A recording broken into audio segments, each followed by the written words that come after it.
Wonder about the future and how you'll be working and learning? Welcome to You in 2042, the future of work, with your host, Danielle Wallace. Welcome to another edition of You in 2042, the future of work. Joining me today is Paul Schneider. Yeah, thanks so much for having me today. Just a little bit about myself. I got involved in instructional design back when I was getting my doctorate in the 90s. And then I started with a small startup afterwards because I wasn't quite sure what I wanted to do with myself. And from then, I just continued on in the industry, working on the vendor side in a variety of different areas and managing all sorts of different aspects of the businesses that I've been involved with. That sounds like fun. And then with those involvement in the various businesses and technology, I imagine you've seen a lot of that landscape of training continue to shift. Paul, how might you envision the learning technologies continuing to evolve to meet the needs of future workplaces? Yeah, I think there's two adages that I've seen over this time, and one is things are continually changing. So if you don't like change, you're out of luck. At the same time, what goes around comes around. It's been amazing how much we did X and then we reverted because technology changed. And then all of a sudden, you got all these people, I did this 20 years ago on a DVD, gold disc, or it wasn't DVD back then or whatever. But the technology has changed, so it changes how we approach different things, which also causes, our approach and what we do to shift. Because in some ways, we're subject to our tools and subject to our audience. So true, right? And then this current technology that always seems top of mind right now is artificial intelligence.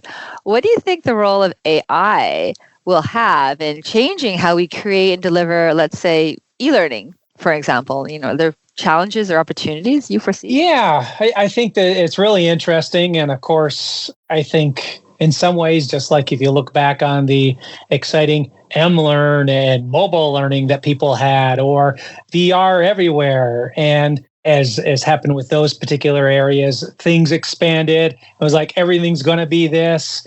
And then, of course, it wasn't all that, but there were new changes and things that adapted and changed. And even things that weren't mobile or weren't VR still changed in many ways for the better, but in different ways. So I really see AI fall into, right now, two different areas. A lot of AI is all about making things faster, easier. Just like many, many years ago, we had this thing called PowerPoint eLearning, and that was like the revolution. It turned to make it easier quicker to develop eLearning. Of course, there were upsides and downsides with that. But there's a lot of aspects of AI that just make it faster, make it easier for us to do different things. And a good example of positive in that is you're starting to see AI that helps you out. And of course, we've had it for a long time. Grammar, translations, starting to get a little bit into accessibility too. So these are a lot of things that sometimes weren't done before or weren't done as often, even though we know that it's probably better for us and our total audience to do. So hopefully it'll enable us to do a lot more there. And then the second area that is, I think, even more interesting in some ways is what AI can do with data and personalization, things that, in the past, let's face it, multiple choice questions and things like that, and things that you do in e-learning can be great, but there are some things that are like, hey, it's still better to have an instructor, a cohort, a group where you're working with folks. And some of the AI technology, even in simulating a therapist, which has pros and cons of some of that. Or you can even go out there and see AI people talking to AI. I said people, AIs talking to AIs, and just watch them having conversations as if they were people. But some of that technology enabling people to practice and experience more real life events that isn't fully scripted as much as our technology can permit variations today. And sometimes we want them to focus on those areas, but other times we want it to be a little more free form. Yeah. So with that, though, that's a lot of rapid advancement. There's lots to watch for, even with what Yes. you're saying. Wow. From your perspective, what maybe trends or pitfalls should organizations be cautious about when they're integrating new technology? Yeah, there's a lot out here, and I don't mean to cause people to go, ooh, scared, run away, the boogeyman. But there are things you need to think about. And one, this is the same of all technologies when it comes to this. Just because it's shiny and new doesn't mean, oh, I want the AI stuff. If you're saying I want the AI stuff and you can't fully explain what it's going to do for you and why you want it, then you don't want the AI stuff, at least not until you start to figure out what exactly you want that to accomplish. I mean, maybe it's very clear. We need to go ahead and translate into 20 languages, and we only have a budget that would enable 2 or 3 or a certain level of oversight on there, and so that's going to enable us to do that. But you need to really figure out that. I mean, too often you get hey, do you got the AI? And that's like saying, hey, do you got a developer? Yes, I have a developer. They do C#, but we don't do anything in C# or whatever that is that they're doing. So that's probably the first big thing, is really focus on what you're trying to accomplish. Some other big things are technology is going to continue to change. People are like, hey, it's on the cloud, this, and we're seeing some of it brought down into our phone, as we have our phone there, or whatever else is up with that onto the desktop. Your intellectual property, your IP, that's pretty important. And sometimes we forget about how important that is, from things like sensitive data, which we're all aware of, all the privacy agreements that we don't read and we just hit yes to. But there's so much of that coming out with the privacy of information with your organization and your organization's secret sauce. Yes, people are saying, hey, there's a firewall, it's not going to get out and everything. We've also seen all last year and the year before, all these firewalls that were supposed to keep our social security numbers, other things secure, that did not. And then the last the other third big area that I think about is, of course, they call it hallucinations, which I think is kind of an odd name. It's wrong, except that it flourishes the wrongness, and it's very elegant about the wrongness. I mean, it's, to quote another term, we should worry about AKA fake news coming out of your AI. And that's one thing if you're using it to assist you and you are an expert in something. It's another thing if you're using it to tell you what to do and assuming it's the expert and you're just making it better. Maybe you're making bad information better.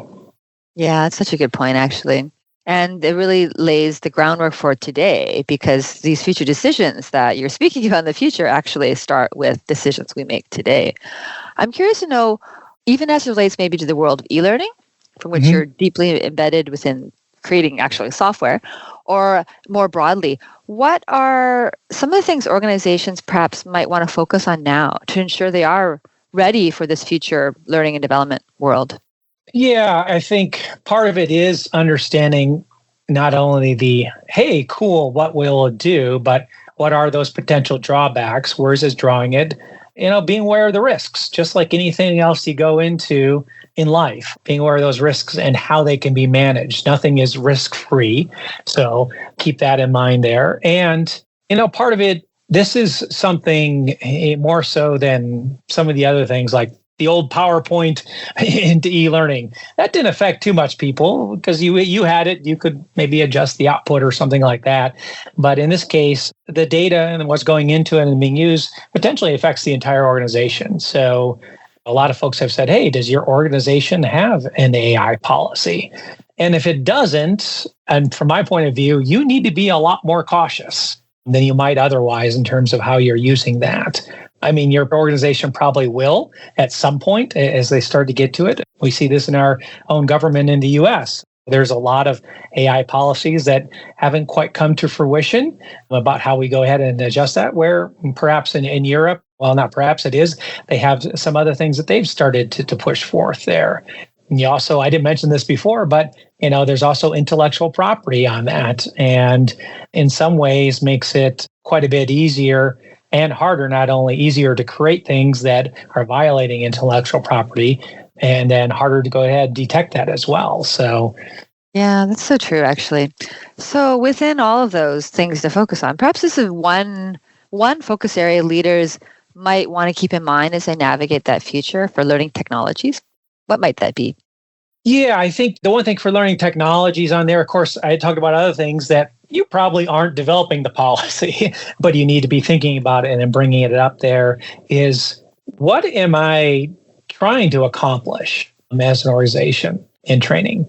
And ultimately, sometimes we forget this, we get caught in the day-to-day, I forget this, is that we're an agent of change, or we're trying to be an agent of change. We're trying to enable our employees to do something better, either better, more efficiently, more effectively, less errors, somewhere along that effects.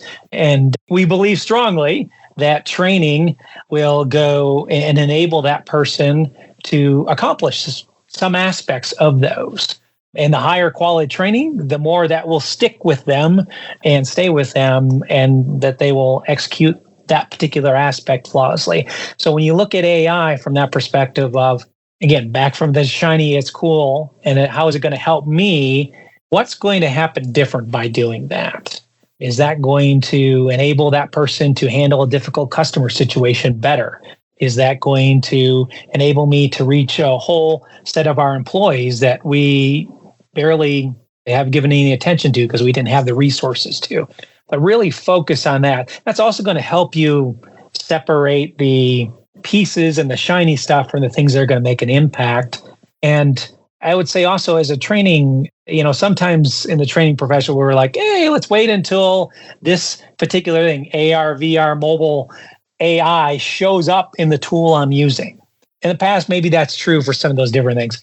One of the great things about AI is I don't care which tool you're using. You can probably go out there right now, in most cases, use the AI tools that are available and get the information, create the situation, create the savings, create the scenario, create the situation of being back to what you're trying to accomplish, and bring it into whatever training solution you have. In other words, you don't need to wait until it comes to another tool, or for that matter, even choose another tool because they got a bunch of shiny AI things. Maybe you haven't thought through that process. The tool that you have will be able to go ahead and do it. Now, it may take 2 steps instead of 1 step, but that also helps you to kind of really try out, because again, this is a hypothesis. This AI is going to help me do this better. Well, now you can go ahead and try it out, refine it, and since you're using an outside tool, there's less impact on what you're doing and you have more flexibility. Yeah, I like that, because then it also, at this current stage, is helping you maintain that control, because it is that extra step. Yeah, again, you are paying the control about it. And the problem with maintaining control, it is a little more work, but you want, at this stage, you really should be looking for that extra work because you're challenging yourself, you're challenging your organization to a different approach to something or a different way to accomplish an overall goal. I think I didn't mention this before, but one other really exciting area about AI is just its ability to analyze data too. And from creating data that's captured, maybe even not by your training, but information that will help you to personalize that learning, either just by dynamically choosing A, B, or C. I was talking with another organization who they're using their the data to help the personalization with skills, because they found people don't like to go ahead and say, hey, yeah, I want to improve on skill XYZ. Not surprisingly, people prefer, hey, I want to go ahead and advance. What should I do? And it gives them based on information it knows about that person. Or even as we're thinking about ROI, enabling you to get that data. I mean, I've heard folks, sometimes say, there's too much data from X API. I hate to say this, but there's nobody else that, again, is involved with data that says, there's too much data. We're so used to almost a fraction of teeny data that, having 10 times more, 100 times more seems like too much, and it's just a drop in the bucket. But again, AI helps you to analyze that data and then also take your data and then more easily merge it with data that hopefully your organization is tracking. I mean, I know a lot of manufacturers track safety and a lot of other aspects, but again, we're looking for that change. Well, we need to understand that they did change, and we're not measuring that as much. Other orgs or other parts of our organization are measuring that. That's a really great insights. I like the practicality of that. Paul, where can people learn more about you?